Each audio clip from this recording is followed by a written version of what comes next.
tell us about Malcolm Subban, first of all?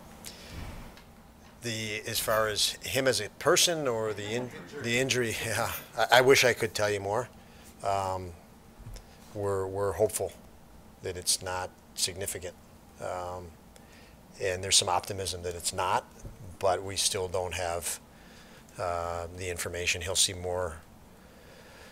get more looks today from the doctor, and it could be very simple, and it's pointing that way. So we'll stay hopeful that that's the case. To see him go down on the first that'd be tough. That's tough. Yeah, it's tough. It's tough. I feel for him. As I did on the first goal against, we left him shooter wide open. But yeah, I do. It's a bummer for him. He says new energy in life and opportunity for him, and so I just hope that. Again, we don't have the answers, so we can still hang on to some optimism right now that this is really short, but we'll know really quick here if that's the case as he goes through some examinations today. So you're going to go with UPL tomorrow?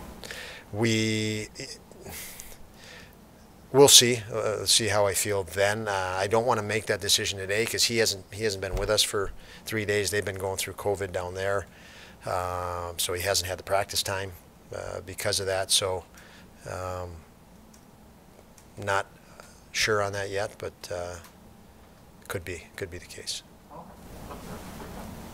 How hard was it? How hard has it been these past couple of years for just to find a rhythm going back to get the hip problem and debut late, the season cut short from last season. This season there's been kind of a pause. You never really had any of yourself. That's hard. When you do, it is a lot for any player, especially at this level when they have no experience at it yet. Being the pro level, for him being at the pro level, to have to deal with, with preoccupation of injuries, it's a challenge. You can only hope that guys don't lose their confidence within that, or they regain it quicker. And if you can get to the other side of it, it's frustrating times, but it can be useful moving into the future if you can survive it. And he's surviving it. He's staying competitive and working through it, and it doesn't seem to affect the fiber of him, the competitiveness and the outlook that he's had from day one. You're at a historical stretch here of ineptitude defensively, and I just think sometimes different things happen in different games. When you look at these last three, give up 20 goals. I mean, does anything jump out at you, or is it just different things try to put your finger in the dike? Well, no, there are just little details. We think, I've talked a lot about the negative side is what you've said. We've given up too many goals. The positive side is we're scoring a lot of goals as well. And that is very important. That is, you run the contradiction of, as I've spoken of many times, if you just try to win 1-0, 2-0, you never improve.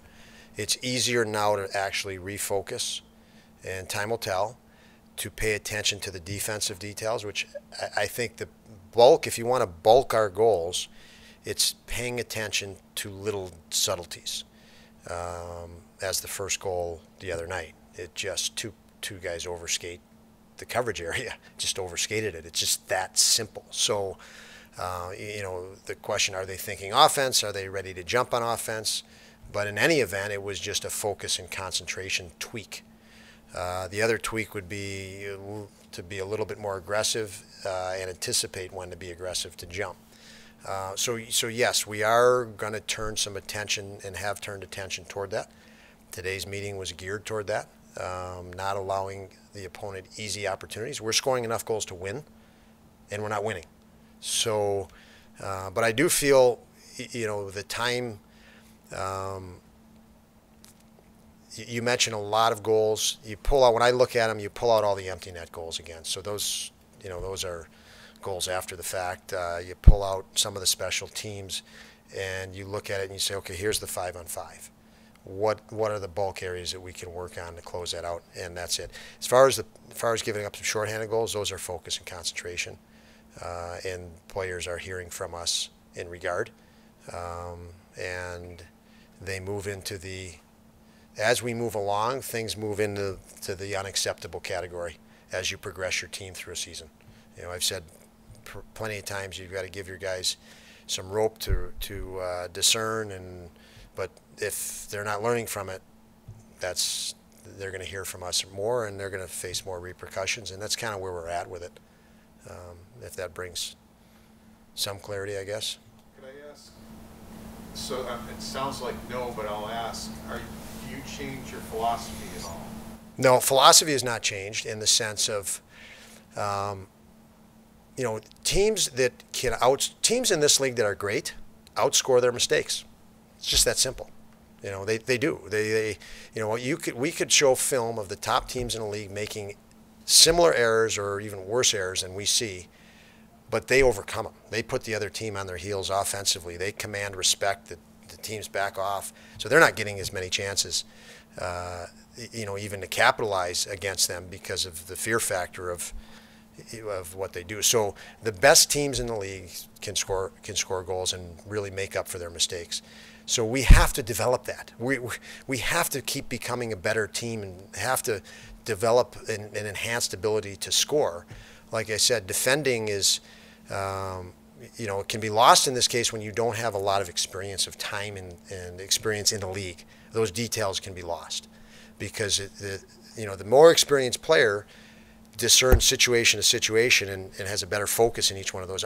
Our guys, we got a lot of younger guys out there that are doing well offensively, and then they slip, and they don't, really in their career they haven't had to pay attention to defense until they came to the NHL. And so if I hammer too hard on that, especially at the start of the year, we're going to lose that offensive. It's automatic. You concentrate on one, you're gonna be. So I didn't, and I still want to make sure, we don't lose that ability to score, because once we do, when we start losing games 1-0 and 2-1, and hold teams down, the questions are going to be the same. Coach, you haven't scored. You can't score. Your guys aren't scoring. So this is just, I see this as part of the process, Paul. And I mentioned lots of times you have to coach in the moment, and we're coaching in the moment. Mike mentioned, and you've mentioned how many goals we've given up. That's the moment. And it's right there for them to see on video, and these are the things they have to correct. And it's a little bit, like I said, if you correct this, and because you don't have a lot of experience through the lineup, and something else is going to slip next week. It's the NHL. And when you keep correcting, hopefully that becomes an accumulation of experience. And that's what I don't want to sacrifice. So, yeah, this attention to detail in a certain area, a specific area, has to go today, and it'll go there. Regarding the defense, though, would they benefit from stability behind them? I'm looking at the numbers now. You've had 8 goalies in your 52 games. Yeah. That's a lot. It is a lot. It is a lot. I mean, I'm sure that's a lot when you compare it to the league. And the only thing I can say on that, John, is anytime you expose to vulnerabilities, it's an opportunity for you to actually improve and get better. And so whatever challenges we've had as an organization, as a team, as a coach, I have to stay focused on that and approach it that way. So when things do stabilize, we actually have a really good foundation. So we got to keep working. We have to keep working on that foundational element. So when things do stabilize around us, and they will, that we will be in the right place. So we have to just keep building and building, and not allow what you mentioned to be a distraction. It just can't. Can correct what we can correct, take care of what we can take care of. So our focus will remain on that. If that answers, I don't know, John, if that answers your.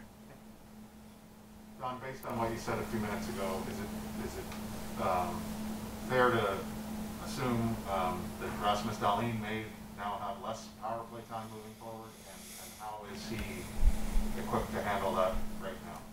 Yeah, he has to learn from that. The other night, I will say this: we never should be moving a puck back, because we moved it back in front of 4 opponent players there that could pressure it. We needed depth in the zone at that point. So he was handcuffed and didn't make the right decision, and we've seen that. So again, he has to learn from that. He has to get better at that. That's, again, moving, not moving the right direction. What I'll make, as far as decisions I'll make,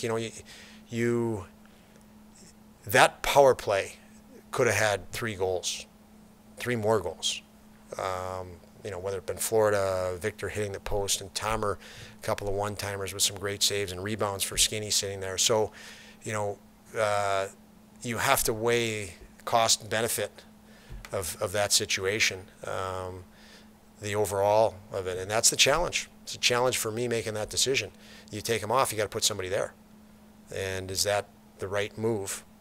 And that's something we'll continue to weigh. After the mistake is made, do you need 4 players to get back harder? On that play, I think there was a second mistake by Dawes. He could have waited in front of the net and patient. I think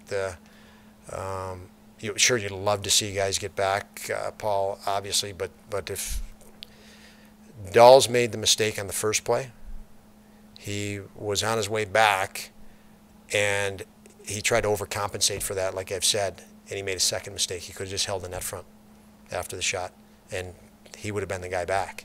He even vacated the net front again, I think, because he couldn't control the energy after making the first mistake. So you can get into all the detail of it, but control your energy there. You made a mistake. What happened inside you? Did you overreact? Did you regain calm and refocus so you could read the situation? And that's a learning point for him in that situation.